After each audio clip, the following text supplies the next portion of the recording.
से आपके गर्भ में शिशु का विकास होता है, कैसे एक अंडा भ्रूण बनता है और भ्रूण के बाद बच्चा बनता है। प्रेगनेंसी का जो पहला हफ्ता होता है वो आपकी जो लास्ट LMP होती है उसका जो पहला दिन होता है उसी से उसकी गणना की जाती है। यानी कि आपकी प्रेगनेंसी का जो सफर है, पहला हफ्ता है, वो आपकी LMP यानी कि जो लास्ट मेंस्ट्रुअल पीरियड है उसी से की जाती है। और आपको सुनने में थोड़ा अजीब जरूर लगेगा, लेकिन इस पहले हफ्ते में आपका जो एग होता है वो फर्टिलाइज भी नहीं हुआ होता है। LMP के पहले दिन से लेकर 7 दिन तक पहला हफ्ता आपकी गर्भावस्था का पहला हफ्ता कहलाता है। दूसरे हफ्ते में प्रवेश करते ही आपका जो एग होता है वो ओवरी से निकल के फैलोपियन ट्यूब में आ जाता है और यहाँ पे वो मेल स्पर्म का इंतजार कर रहा होता है। हैरत की बात है दोस्तों कि जो मेल स्पर्म होते हैं वो लाखों की संख्या में महिला के भीतर प्रवेश करते हैं और उनमें से भी एक आधा जो स्पर्म होता है जो फास्ट तैराकी होता है, शक्तिशाली होता है, सबसे ज्यादा मजबूत जो स्पर्म होता है वही इस एग के भीतर प्रवेश करता है और इसे फर्टिलाइज करता है। और दोस्तों यहीं से बच्चे बनने का प्रोसेस भी स्टार्ट हो जाता है। तीसरे हफ्ते में ये जो फर्टिलाइज एग होता है ये फैलोपियन ट्यूब से धीरे धीरे करके महिला की यूट्रस की तरफ बढ़ने लग जाता है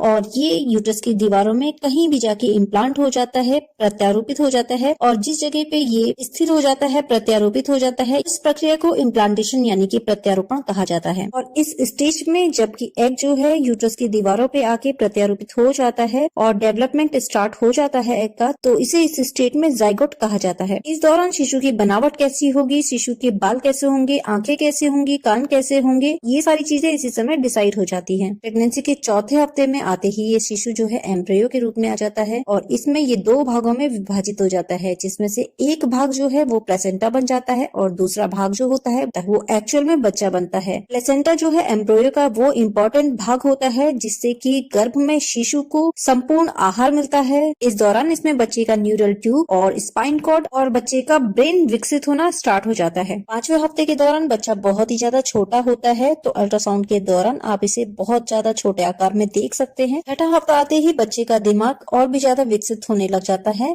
और साथ ही बच्चे की जो हार्ट बीट होती है वो भी आ जाती है। बच्चे का हार्ट इस समय बहुत ही ज्यादा तेजी से धड़क रहा होता है और ये लगभग 150 BPM होती है, जो कि वयस्कों की तुलना में जस्ट डबल होती है। इस दौरान बच्चे का जो साइज होता है वो 3 गुना तक बढ़ गया होता है। 7वें हफ्ते में आते ही बच्चे का डेवलपमेंट और अच्छे से स्टार्ट हो चुका होता है। बच्चे की आंखें, बच्चे के हाथ और पैर बनने स्टार्ट हो जाते हैं और इसके साथ ही बच्चे का जो दिमाग होता है वो बहुत ही तेजी से विकसित हो रहा होता है। इसमें बच्चे के दिमाग के भीतर बनने वाले जो नर्व सेल्स होते हैं वो बहुत ही तेजी गति से बनते हैं और ये तकरीबन 1 लाख सेल्स बच्चे के दिमाग में 1 मिनट में बनते हैं। 8वें हफ्ते में आते ही बच्चे का जो दिल होता है वो दिन प्रतिदिन मजबूत हो रहा होता है।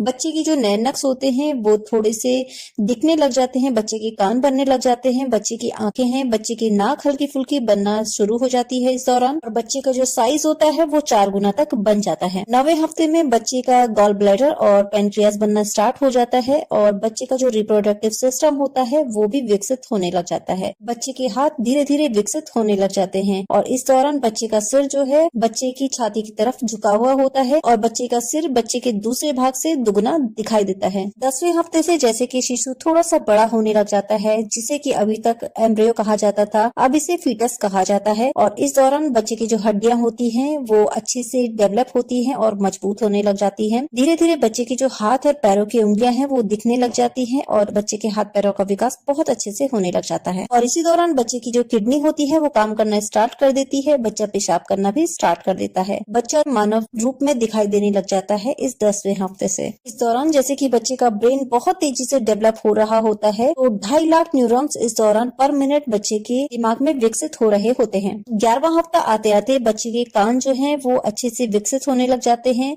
बच्चा इस दौरान सांस लेना स्टार्ट कर लेता है और बच्चा एमनियोटिक फ्लूइड को निकलना और पेशाब के रास्ते से बाहर निकालना भी स्टार्ट कर देता है। इस दौरान बच्चे के जो फेफड़े होते हैं वो भी विकसित हो रहे होते हैं। 12वां हफ्ते आते ही बच्चा मूवमेंट स्टार्ट कर लेता है, लेकिन बच्चा आकार में इतना छोटा होता है कि आपको गर्भ में पता ही नहीं चलेगा कि आपका बच्चा मूव कर रहा है। इस दौरान बच्चा उंगलियों को खोलना और बंद करना भी शुरू कर लेता है। बच्चे की जो शरीर में चर्बी होती है वो थोड़ा थोड़ा सा बढ़ने लग जाती है और चर्बी बढ़ने की वजह से बच्चा जो है थोड़ा सा आकार लेने लगता है। इस दौरान महिला को इसी वजह से खिंचाव भी महसूस होता है। 13वें हफ्ते में बच्चे की जो आंखें होती है वो काफी हद तक अपनी जगह पर आ चुकी होती हैं। जैसे कि इससे पहले शिशु की जो आंखें होती है वो चेहरे पर साइड में होती है, तो इस दौरान वो अपनी प्रॉपर जगह पर आ चुकी होती है, यानी कि चेहरे पे ठीक आगे की तरफ आ चुकी होती है। इस दौरान बच्चे के हाथ काफी अच्छे से डेवलप हो रहे होते हैं। हाथों की जो लेंथ होती है वो शरीर के अकॉर्डिंगली बन चुकी होती है, लेकिन जो बच्चे के पैर होते हैं इस दौरान अभी उनका रेशियो शरीर के हिसाब से बनना बाकी रहता है। 14वें हफ्ते आने तक शिशु के जो सारे अंग हैं वो बन चुके होते हैं। अगर बच्चा जो है गर्भ में एक लड़की होती है तो इस दौरान बच्चे की जो ओवरी होती है वो बन चुकी होती है। 15वें हफ्ते में गर्भ में शिशु के शरीर पे बहुत सारे बाल आ चुके होते हैं और ये बाल जो है बहुत ही ज्यादा महीन होते हैं और मुलायम होते हैं, जो कि बच्चे को गर्म रखने का काम करते हैं। और बच्चे की कमर में, बच्चे की जांघों में, बच्चे के कानों में, बच्चे के माथे पर ये बाल आ चुके होते हैं, लेकिन ये महीन और मुलायम बाल काफी हद तक बच्चे के जन्म से पहले ही झड़ चुके होते हैं। 16वें हफ्ते में बच्चे की जो हड्डियां होती हैं वो हल्की हल्की मजबूत होना स्टार्ट हो जाती है, लेकिन ये जो मजबूत हड्डियां होती हैं ये इतनी भी मजबूत नहीं होती है, क्योंकि बच्चे को अभी भी बर्थ कैनाल के रास्ते बाहर आना होता है, लेकिन शिशु के हिसाब से ये काफी मजबूत और मुलायम भी होती है। अगर गर्भ में बच्चा जो है वो फीमेल होता है तो उसकी ओवरीज में जो एग होते हैं उनका निर्माण होना अभी से स्टार्ट हो जाता है। 17वां हफ्ता आते आते प्लेसेंटा और बच्चे का आकार बराबर हो चुका होता है। बच्चे का जो साइज है वो काफी हद तक बड़ा हो चुका होता है और इस दौरान बच्चे की जो भुजाएं होती हैं, पैर होते हैं, पेट और सर वो एक ठीक अनुपात में आ चुके होते हैं। इस दौरान बच्चे की जो एम्बिलिकल कॉर्ड होती है वो पूर्ण रूप से विकसित हो चुकी होती है। प्लेसेंटा द्वारा बच्चे के लिए जरूरी पोषक तत्व और ऑक्सीजन की जो सप्लाई होती है इस एम्बिलिकल कॉर्ड के थ्रू जो है फिल्टर होकर ही बच्चे को मिलती है। तो एम्बिलिकल कॉर्ड का भी बहुत ही ज्यादा बड़ा योगदान इस दौरान बच्चे और प्लेसेंटा के बीच में होता है। बात करें 18वें हफ्ते की, तो इस दौरान गर्भ में शिशु के जो कान होते हैं वो काफी हद तक बन चुके होते हैं और बच्चा इस दौरान सुनना भी स्टार्ट कर लेता है। तो गर्भ में शिशु बहुत सी चीजें बाहर की और अंदरूनी सुन पाता है। इवन बच्चा जो है गर्भ के भीतर भी जो आवाजें होती हैं उनको भी सुन पाता है। गर्भ से बाहर बच्चा जो है माँ की आवाजों को पूर्ण रूप से सुन पाता है। 19वें हफ्ते में गर्भ में शिशु के ऊपर एक ग्रीसिंग कोटिंग होती है जिसे कि वर्निक्स कैसुला कहा जाता है और ये जो कोटिंग होती है ये बच्चे को एक उचित तापमान गर्भ में मिलता है और इस कोटिंग द्वारा बच्चे को एमनियोटिक फ्लूइड से बच्चे की स्किन पर किसी भी तरीके की कोई हानि नहीं होती है। और जैसे ही बच्चे का जन्म होता है तो उस दौरान ये जो वर्निक्स की कोटिंग होती है ये अपने आप समाप्त हो जाती है। 20वें हफ्ते में बच्चा दिखने में कैसा होगा ये भी काफी हद तक निर्धारित हो चुका होता है। बच्चे के नाखून, बच्चे की आईब्रो, बच्चे के बाल भी इस दौरान तक काफी हद तक विकसित होने लग जाते हैं। आपको अपने बच्चे की पहली किक महसूस हो सकती है। गर्भ में आपको अपने शिशु की हलचल इस दौरान महसूस हो सकती है। 21वें हफ्ते में बच्चे का जो पेट होता है वो काफी मजबूत हो जाता है। इस दौरान जो भी बच्चा निकलता है एमनियोटिक फ्लूइड के द्वारा, इस एमनियोटिक फ्लूइड से जो भी पोषक तत्व होते हैं उन्हें एब्जॉर्ब करना भी स्टार्ट कर देता है, जिस वजह से अब बच्चे का विकास जो है बहुत ही तेजी गति से होना स्टार्ट हो जाता है। 22वें हफ्ते में गर्भ में शिशु के सिर के बाल और आईब्रोज के बाल भी आने लगते हैं। आगे जाके कुछ बच्चों के सिर के बाल बहुत ज्यादा घने हो जाते हैं और आईब्रोज भी घनी हो जाती है, लेकिन कुछ बच्चों के सिर में बाल और आईब्रोज बहुत ही ज्यादा कम होती है। ये भिन्नता बच्चों के बालों में हो सकती है। इस दौरान बच्चा स्पर्श की अनुभूति भी करने लग जाता है और कई बार वो अपने हाथ को अपने गालों तक ले जाता है और इस टच फीलिंग को समझने की कोशिश करता है। इस दौरान बच्चे का विकास बहुत ही ज्यादा तेजी से होता है। 22वें हफ्ते से शिशु की जो त्वचा होती है वो पारदर्शी नहीं रहती है। 23वें हफ्ते में बच्चा सांस लेने की प्रक्रिया में एमनियोटिक फ्लूइड को निकल रहा होता है और यूरिन पास करते हुए इस एमनियोटिक फ्लूइड को बाहर निकाल देता है। इस तरीके से बच्चे के फेफड़े भी मजबूत होते रहते हैं। शिशु के अंदर करोड़ों ब्रेन सेल्स का विकास भी हो रहा होता है। 24वें हफ्ते में बच्चा बहुत अच्छी मूवमेंट पेट में करने लग जाता है। इस दौरान बच्चा आपकी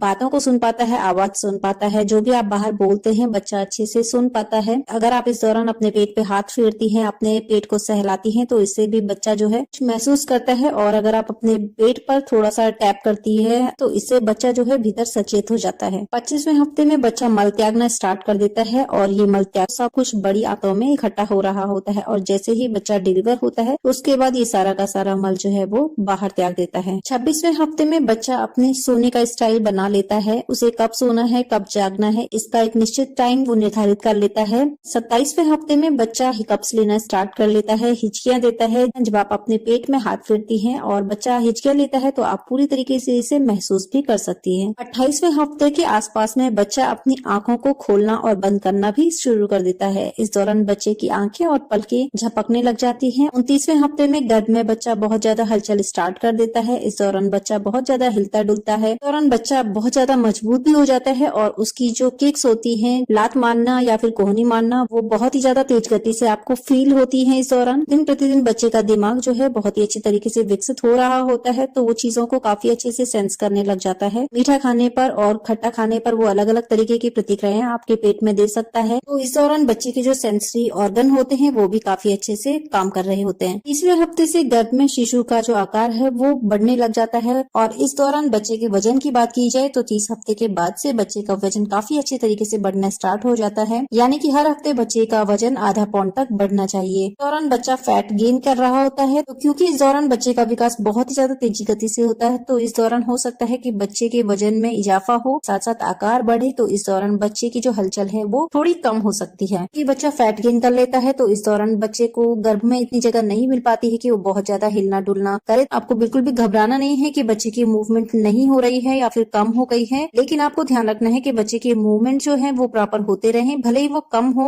उसकी फ्रीक्वेंसी कम हो, लेकिन बच्चे की मूवमेंट होना बहुत ज्यादा जरूरी होता है। 31वें हफ्ते में बच्चे का जो रिप्रोडक्टिव सिस्टम होता है उसका विकास बहुत ज्यादा तेजी गति से और बच्चे के सभी अंगों का विकास बहुत अच्छी तरीके से होना स्टार्ट हो जाता है और बच्चा हाइट गेन भी करता है और बच्चे का वजन भी बढ़ता है। 32वें हफ्ते तक गर्भ में शिशु का विकास कंप्लीट हो जाता है, लेकिन सिर्फ बच्चे के फेफड़े जो होते हैं वो प्रॉपरली काम नहीं कर रहे होते हैं। तो इस दौरान अगर बेबी डिलीवर हो जाता है तो इस तरीके से पैदा हुए बच्चे को प्रीमेच्योर बच्चे कहा जाता है, जो कि समय से पहले ही जन्म ले लेते हैं। हालांकि उनका विकास पूरा हो चुका होता है, लेकिन बच्चे के लंग्स ढंग से काम नहीं करते हैं, तो इसलिए बच्चे को इस दौरान मशीन में रखा जाता है, अंडर ऑब्जर्वेशन रखा जाता है और डॉक्टर जो है पूरा उसका चेकअप और एग्जामिन करते रहते हैं। 33वें हफ्ते में आते आते बच्चा जो है थोड़ा सा बड़ा हो जाता है, बच्चा अच्छा खासा वेट गेन करने लग जाता है। तो हो सकता है कि इस दौरान बच्चा बहुत ज्यादा मूवमेंट आपके गर्भ में ना करे, तो इससे आप बिल्कुल भी ना घबराइए। जैसा मैंने आपको पहले भी बताया, आपको इन सब चीजों का ट्रैक करते रहना है कि बच्चे की मूवमेंट गर्भ में अच्छे से हो। 34वें हफ्ते तक गर्भ में शिशु पूरी तरीके से बन चुका होता है और डिलीवरी के लिए बिल्कुल रेडी होता है। और जैसा मैंने आपको बताया था कि बच्चे पे एक परत होती है, लेयर होती है, जिसे कि वर्निक्स कैसोला कहा जाता है। और ये जो कोटिंग होती है, ये परत जो होती है, ये अब और भी ज्यादा मोटी होने लग जाती है। बहुत अच्छा मॉइस्चराइजर का काम ये बच्चे के लिए करती है गर्भ में। जैसे ही बच्चा डिलीवर होता है, जब बच्चे को पैदा होने के बाद नहलाया जाता है, साफ किया जाता है, तो उस टाइम पे ये व्हाइट कलर की जो कोटिंग होती है, ग्रीसी कोटिंग होती है, इसे हटा दिया जाता है। 35वां हफ्ता आते आते आपके गर्भ में शिशु का सिर नीचे की ओर हो जाना चाहिए, जिसे कि हेड डाउन होना कहते हैं। और इसमें बच्चे के जो पैर होते हैं वो छाती की तरफ और सिर जो होता है वो नीचे पेल्विस एरिया में फिक्स हो जाना चाहिए। और बच्चे के पैर और मुंह जो है माँ की पीठ की तरफ हो, तो ये बच्चे के लिए बेस्ट पोजीशन होती है और माँ के लिए भी बहुत अच्छा होता है नॉर्मल डिलीवरी के लिए। कुछ बच्चे इस दौरान गर्भ में इस पोजीशन में नहीं आ पाते हैं। कई बच्चे ब्रिज पोजीशन में होते हैं, जैसे कि बच्चे का सिर ऊपर की साइड और पैर नीचे की साइड होते हैं। और अगर ऐसी पोजीशन बनी रहती है तो इस कारण बच्चे को ऑपरेट करके बाहर निकालना होता है। 36वें हफ्ते में गर्भ में शिशु का विकास और वजन बहुत अच्छी तरीके से बढ़ता है। 37वें हफ्ते में गर्भ में शिशु जो है आपकी आवाज को बहुत अच्छी तरीके से समझने लग जाता है। बच्चे की जो दृष्टि होती है वो बहुत ही ज्यादा क्लियर हो जाती है, सुनने की क्षमता उसकी बहुत ही अच्छी हो जाती है। तो पूरी तरीके से